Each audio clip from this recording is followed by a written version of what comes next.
we're going to host a marketplace in 2 weeks for you guys to at least liquidate this stuff.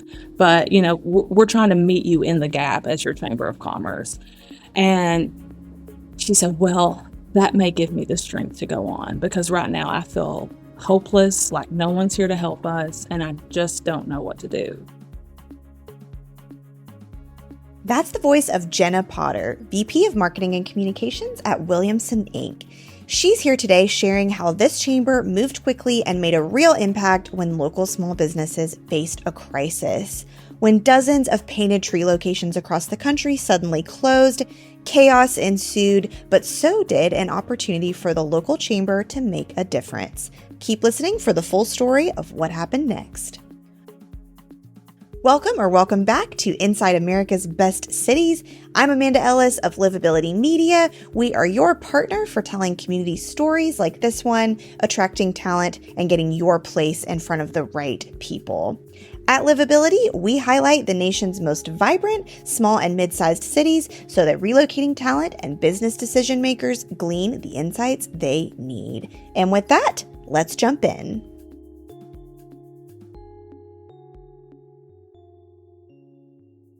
Welcome, Jena, officially to Inside America's Best Cities. We're super excited to cover a very fun case study today.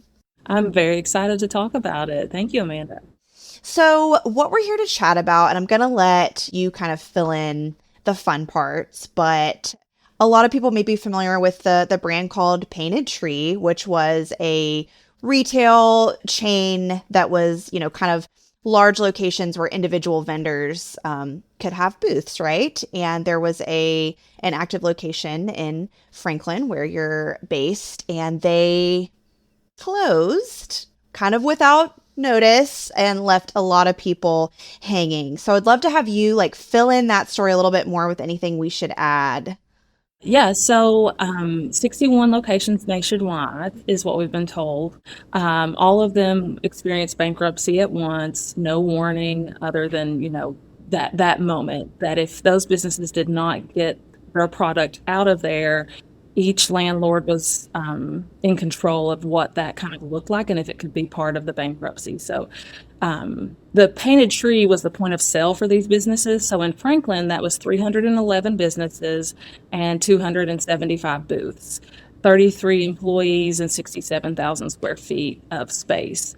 So you think about 67,000 square feet of space and product, and they're all having to move that out. And also, listeners may be wondering, when I say 311 businesses, that's because they had an art gallery, they had kiosks. So they did have 275 booth spaces that had businesses, but then it also the art gallery and the kiosks.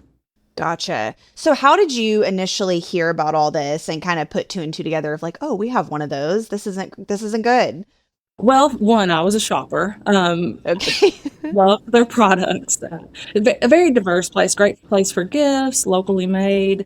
But the way that we heard about it, actually, it happened on a Tuesday that they received the email about midday. One of the tenants there actually says she thought that the manager, one of his family members, had passed away because he was so emotional going around to the booths. They even told us that they announced that they had a gas leak to get customers out of there. What? Because they were actively buying product and it was being absolved into the bankruptcy. So it was really like robbing these businesses of their product if you could purchase right then. Right. So sorry, it's not funny. It's not. It's so bad that it's a little funny. It's yeah. But honestly, the sense of community around the management team and the staff, and the fact that they cared enough to be like, oh my God, how can we stop people from buying products without causing, mass, well, I guess it is chaos, because if you say there's a gas leak, I guess everyone's rushing for the door. But different kind of chaos. Yeah. Yeah. So the email went out on a Tuesday. We started seeing it circulate in Facebook groups, probably late Tuesday afternoon, early Thursday morning. And everyone on our team that saw it was like, where can we step in here? Obviously, we're a Chamber of Commerce. To give you some context, Williamson Inc. is 1,400 members, 90% of which are small businesses. And we were like, these are our people. How can we get our arms around them? So Thursday morning is when I called our leadership team and I was like, hey, what if we were to do free membership for a year? Because it doesn't really cost us anything to just give them the membership, especially them being displaced. They're going to need the resources. Right. We were like, okay, well, how can we further support them? Let's do a marketplace. And so at this time, it was one day. And that was at 11 a.m. I called our events team leader, Stacy, and said, hey, could you get us in with the factory, which is our largest venue space in the county, for a marketplace to support the painted tree? She said, yeah, I'm on it. I'm actually headed that way after this ribbon cutting. And she was cutting a ribbon at like 11:30, and I think by 11:40 she was in the car on the way to the factory. Right. By 12:30, she calls me. She said, yeah, we can be under contract on May 4th, which was, I think it gave us 2 weeks to market it. Wow. And I said, okay, I've already started on branding and comms and press releases, and I've met with some media partners to start getting this ball rolling. So that's it. All came together probably Thursday afternoon. We were set to do the release and everything. And then Friday morning, we thought, okay, we can't just make this announcement. We don't really have any current members. We also don't have a contact list of these businesses. So, myself and Katie, who manages our social media, um, met with an influencer weeks prior who had been covering this. She kind of advocates for small businesses in our county, and we have a lot of the same clients. And I called her and I said, hey, we want to go to Painted Tree tomorrow, and we're going to host this marketplace, but we want to have conversations with the people first before we just say we're doing this, and kind of get a feel for what's going on and how we can help, and if there's anything that we should pivot or innovate, to meet their needs in a better way. And um, so we got there at like 11 a.m. And so I told you it was announced on Tuesday. This is 11 a.m. on Friday, 80% vacant. I mean, it looked apocalyptic in there. Right. And if you've never been in a painted tree, the tenants are responsible for the build out of their booth space. So, I mean, high quality light fixtures. We have a woman that has become a great chamber member now, Donna. She actually goes by Francesca when she's in her boutique space, but she does all Italian imports from food to clothing to jewelry. And she had built a wine window, 12 foot tall, to pass Prosecco samples out while people shopped. And so there were so many unique build outs in there. She pulled her wine window out and took it with her, put it in her garage. So was the idea to go and engage with some of the vendors to get involved with the market, but then not a lot of them were there? Well, so that's fascinating you say that. There were still people there. I would say for every one booth that was trying to get things out, there were 5 other business owners helping that person wheel things out, get their product out. We quickly found out that people were in multiple locations. Some people were in 5, 6, up to 30 different locations across Oh. the US. So you imagine getting that call on a Tuesday, and you've got to think about storage, you've got to think about moving your product, calling a mover, the cost you're incurring alone. And then they had paid rent for April. So then they've lost their April rent. They also hadn't been paid for what they had sold the previous month or anything in April. So that's all just lost product, because the painted tree was their point of sale. The painted tree was getting 10% of the sale and then giving them a payout a month or two later. I wasn't even thinking about what you're saying about multiple locations. I assumed that each location was local, but if that's not the case, that's even a whole other layer. We even had someone talk about one of their neighbors. I didn't directly get to meet her, but she was for $40,000 in loans for a children's boutique that she had just opened 3 months prior, because this business model had done so well for other people doing clothing boutiques, gifts. It just, yeah. Okay, so you're saying you went there, made some contacts that way, met with an influencer to kind of build out this list of getting people to participate. And that's when I had the conversation with Donna that I was referencing earlier. And I said, well, what are your next steps? And looking back at it, I'm like, why would I even ask that? She's 3 days into a tragedy. I mean, just having her whole business ripped out from under her. Right. A lot of these people had products in their guest rooms, living rooms, garages. So it was an emotional time, really. And that's when I thought to myself, okay, we're going to do this marketplace. And I'd already told her in the conversation, we're going to host a marketplace in 2 weeks for you guys to at least liquidate this stuff. If you want Yeah. one, you can. But, we're trying to meet you in the gap as your Chamber of Commerce. And she said, well, that may give me the strength to go on because right now I feel hopeless, like no one's here to help us, and I just don't know what to do.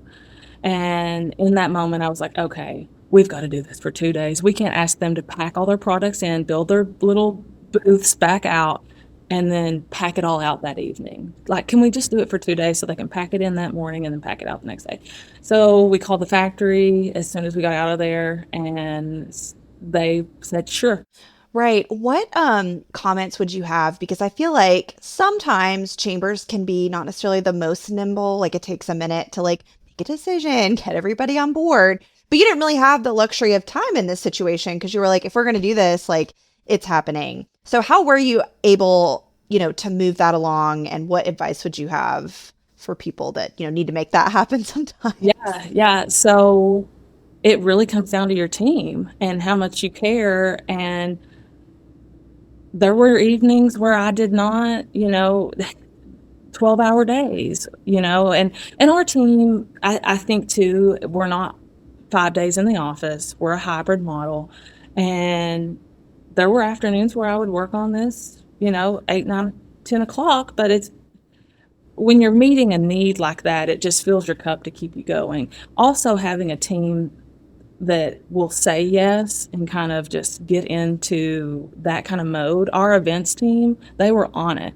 Whatever we needed done for this. And then our leadership team, too, had the understanding of, okay, we can, for 2 weeks, 2.5 weeks, we can set aside some things and make this a priority. Right. Now, were we behind on event marketing for a couple little other things? A little bit, yeah.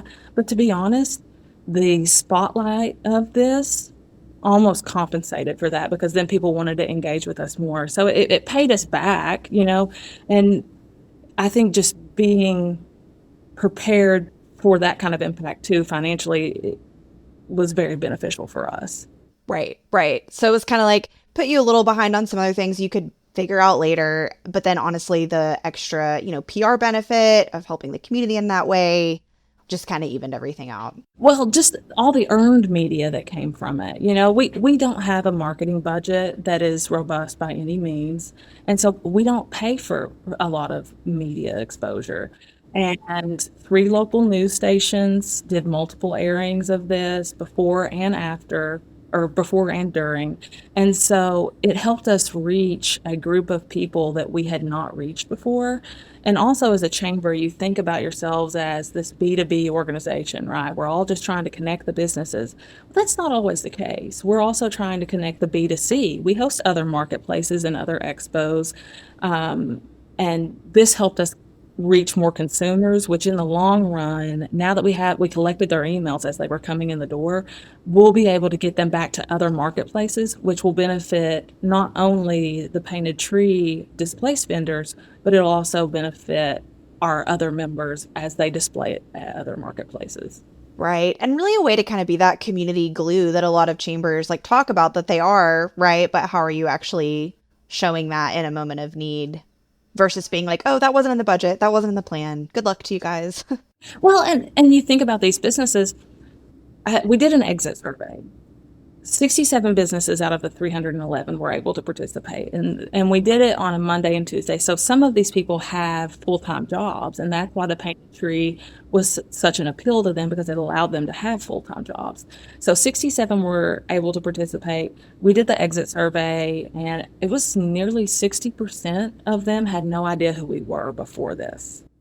So just a group of business owners finding out who we are and what we're able to provide to them, I mean, that's worth its weight in gold.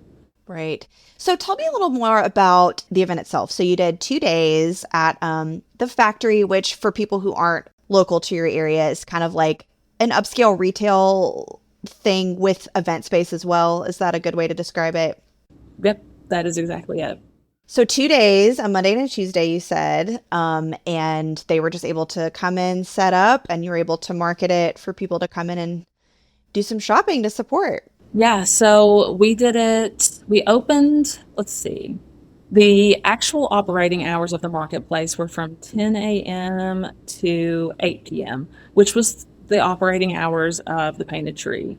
I love that too because you gave some after hours time for people that. Yeah. Well, and their traditional clients, those, they were also looking to reconnect with their customers because also not having control of the point of sale, not collecting emails, then your entire storefront's gone. You can't hardly connect with unless they're following you on social media, you don't have, someone working your booth constantly connecting with your customers. So creating that space for them to reconnect was very impactful for them. And in the survey, they all said that as well. Right. So yeah, back to your question around the actual agenda of it. So we did that at 8. They were able to come in at 6 a.m. to set up. I got there at probably 5:30 and someone was already there ready to, because also to alleviate the lift on our team, because our events team is really 2, 3 people. To alleviate some of the workload, we did first come, first serve on booths. And so the earlier you got there, you could get whatever space you want. And, that way we weren't having to do like an actual arranged chart.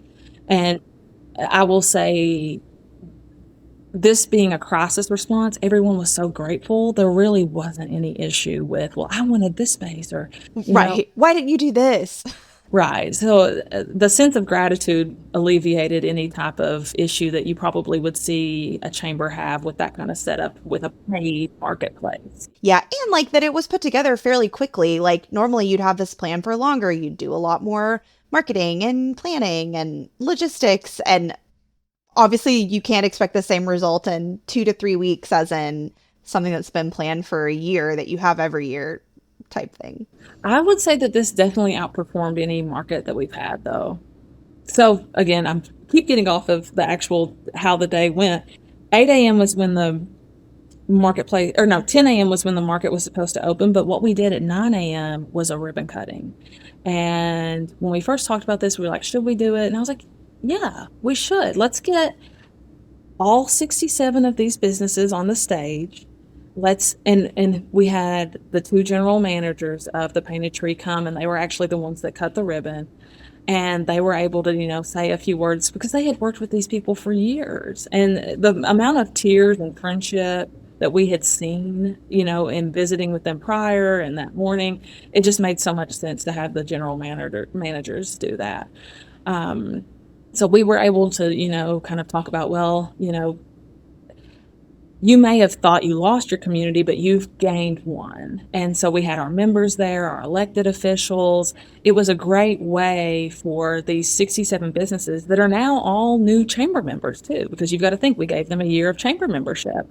Right. This is their intro to the chamber. And so it was such a great feeling. So that was at 9 a.m. One of our local news stations came and moved their morning show there and did a live broadcast of it all. So that was great. And then for the next 2 days, we were there. Right, right. Well, from a media results standpoint, from what you were talking about, I mean, it's like the perfect example there, right? Because it's like such a good story on its own. You don't even have to, you know what I mean? Try that hard to frame it. It's just a really good story that tells itself and it's like a positive feel good spin on something negative. And so that's pretty cool, especially speaking to kind of like a limited marketing budget, which a lot of chambers are dealing with, right? And just trying to get creative within that. It's just a perfect example. Yeah. Yeah, it was. And adding on an influencer, which I actually would like to back up and say content creator, she let me know that they prefer that term. As a chamber of commerce, we've never used a content creator.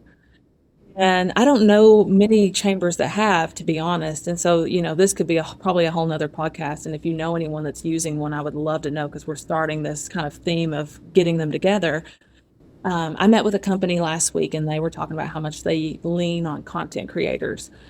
And he said it's a $40 billion industry and it's expected to double in the next few years.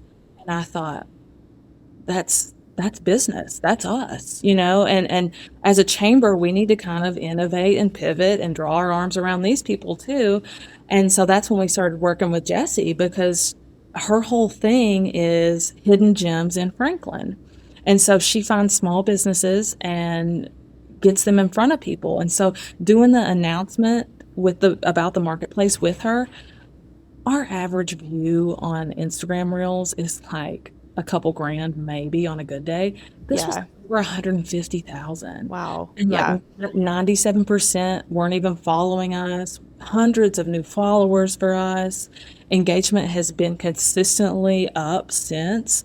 So there's really something to this whole local influencer thing. Right, right. Well, I'd love to get her that creators like where people can follow her and find her just as a good example of the types of local people to look out for that you might be able to partner with because I think you're right. It's definitely a good way to extend the reach that Yeah. chambers maybe haven't fully tapped into. Yeah, her name's Jessie Tigges. It's Jessie and then Tigges. And something else that we've done is we've invited her into our leadership program. We have a leadership program of 20 people every year, and it's usually executives, elected officials, um, government employees.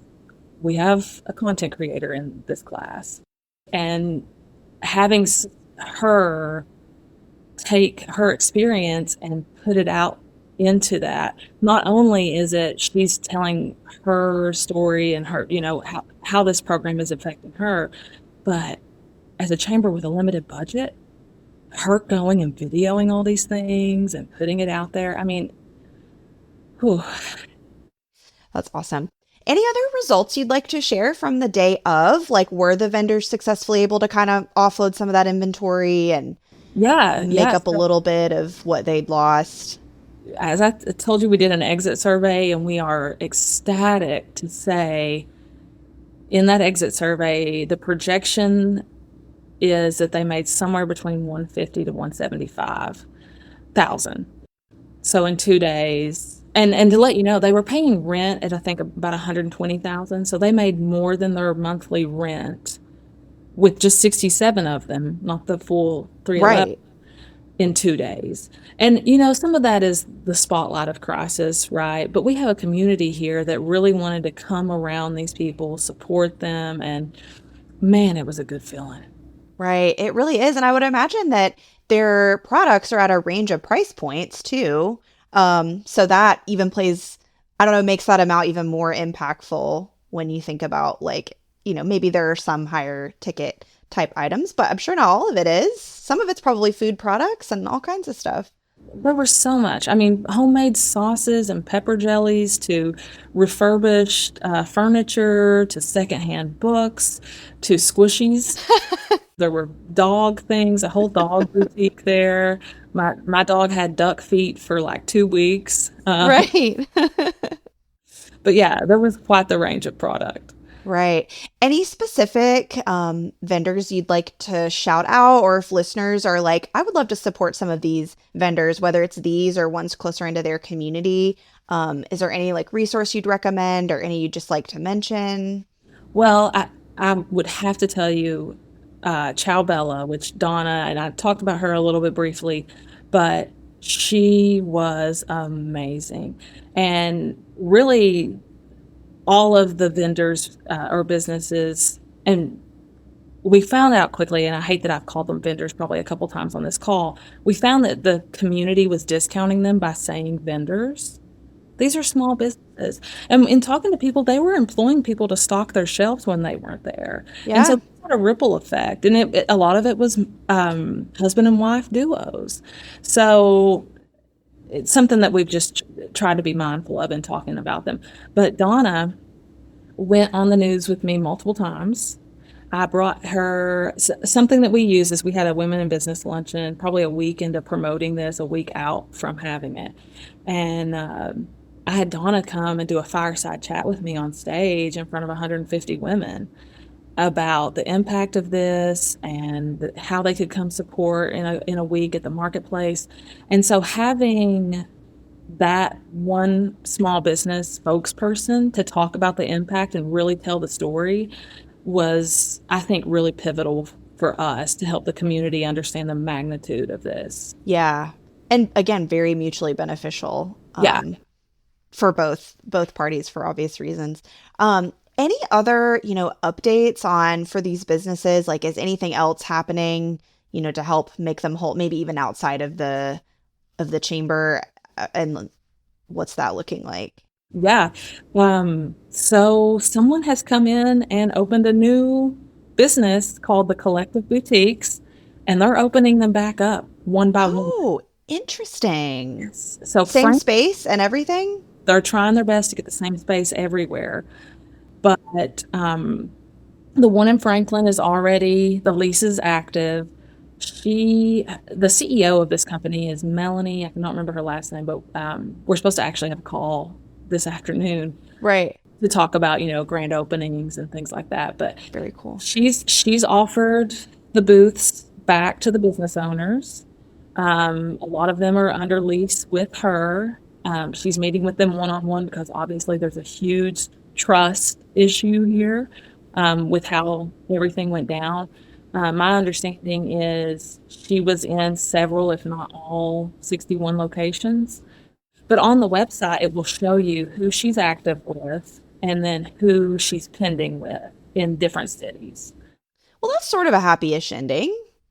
Well, for us, it's extremely happy because we've had several people email us and say, because you guys had this, it gave me enough money to float by for them to reopen. Right. And we didn't know they could reopen, And so by doing this, we actually saved several small businesses from just liquidating and going on. Yeah. And something else I would say too, if you're a chamber that didn't get to step in and do something that moment, it's not too late. In our exit survey, every single one of them said, we asked what would be beneficial, and we gave a list of things. 100% came back and said more marketplace opportunities and e-commerce training. I think e-commerce training was probably around 80%, I think.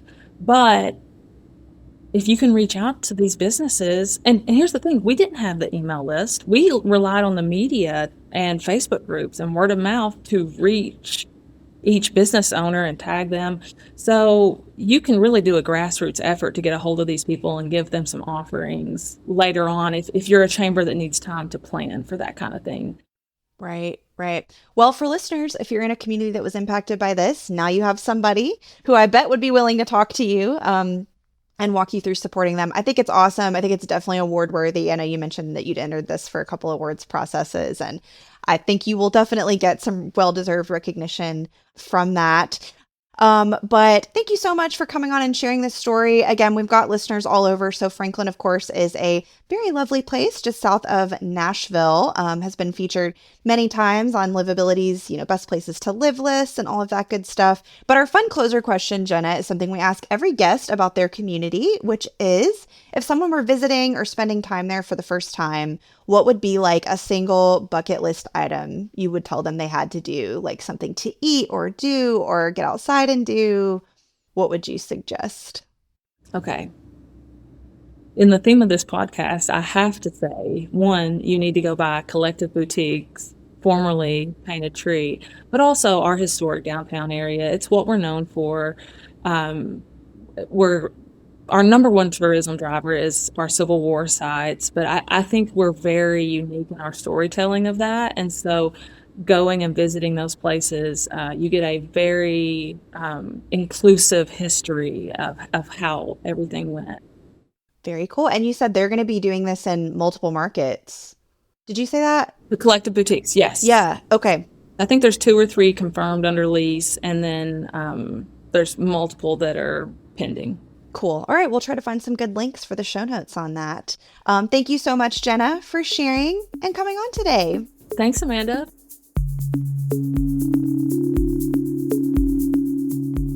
Thanks for listening to the Livability Podcast, where we take you inside America's best cities. At Livability, we highlight the unsung awesomeness of small and mid-sized cities across the country. We also partner with communities to reach their target companies and potential residents through digital content and print magazine programs. If you enjoyed this episode, please follow, rate, and review this show wherever you listen to podcasts. You can also learn more about us at livabilitymedia.com. Have an idea for an upcoming episode? Email me at aellis@livability.com.